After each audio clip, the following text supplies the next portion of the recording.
Hello everyone, welcome back to another video. You might hear Mayhem bark in the background.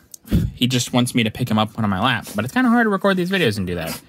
So you're going to hear him bark at me maybe a little bit. Huh, Mayhem? Yeah.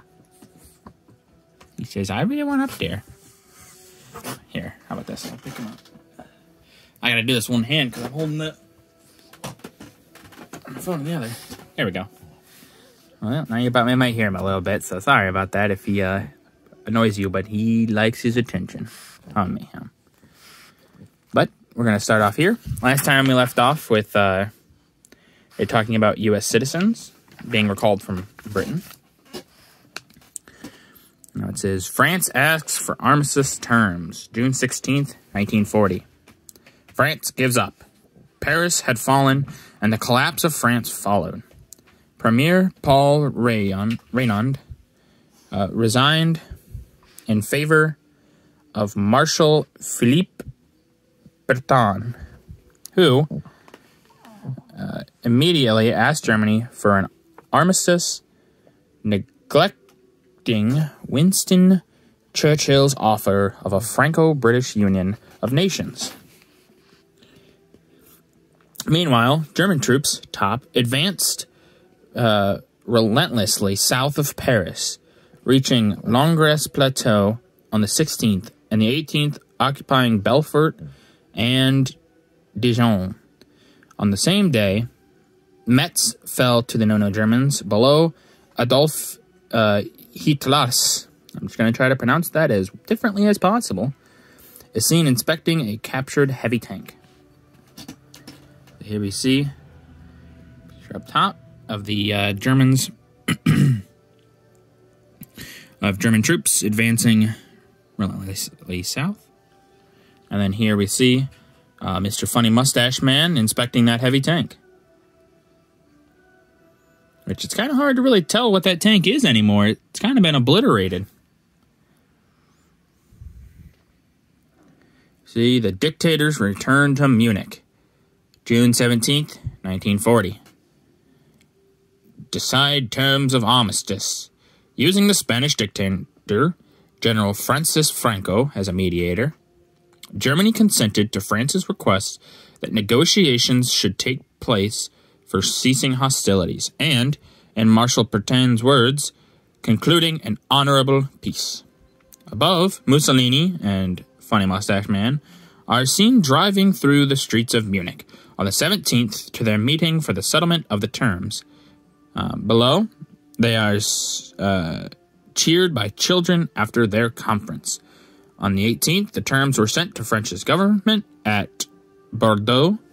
On the following day, France named her plenipotentiaries. I don't know what that is. That word is hard for me to pronounce. For a conference at Compiègne, where 22 years before, Marshal Foch had met the Germans on a similar errand. Here we see Mussolini and Funny Mustache Man driving towards their meeting. And then here we see, and a lot of the reason, and this is just a breakdown of pictures in general, why they would use children here in these pictures.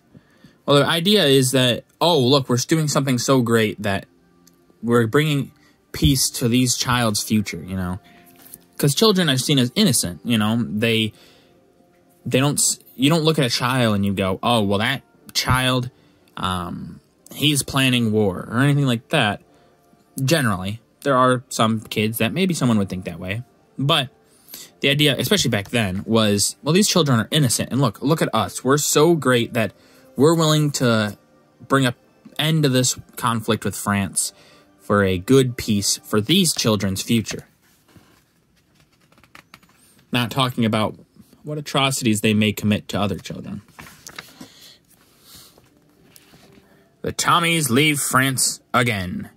June 18th, 1940. Another BEF comes home. The German drive to the west and France's collapse made it necessary to bring back the British troops who had been fighting in northwest France before they could be surrounded.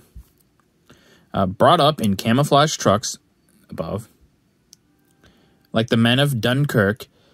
Wait, no, whoops, my bad. Brought up in camouflage trucks to Cherbourg and other ports, they marched along the docks below to cross the canal like the men of Dunkirk.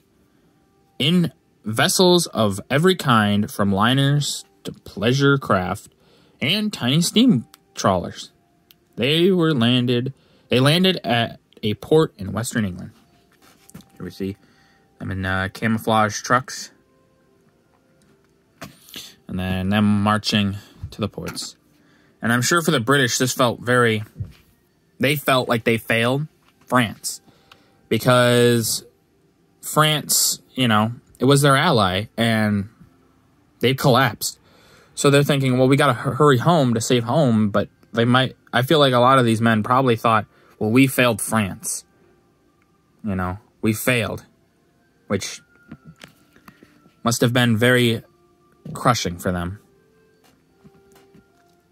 So these dictators view their triumphs.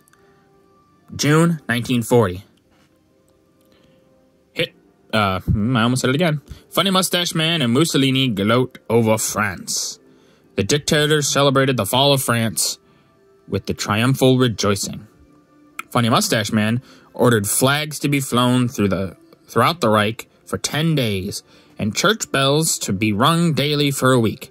In Paris, German troops with cameras and guidebooks wandered around sightseeing above Goring, followed by German staff officers.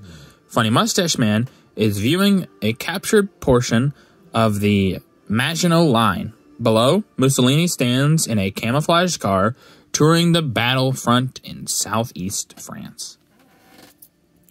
Here we see Funny Mustache Man and Goring and all of them.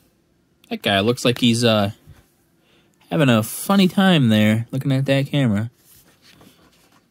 And then here we have Benito Mussolini in his camouflage truck. Although, I mean, you kind of know that face anywhere. It doesn't leave you. Alright, well, that's going to do it for this video. If you guys liked the video, leave a like. If you didn't, leave a comment. Tell me what I can improve on. And if you can, subscribe. It's a great help. Thank you.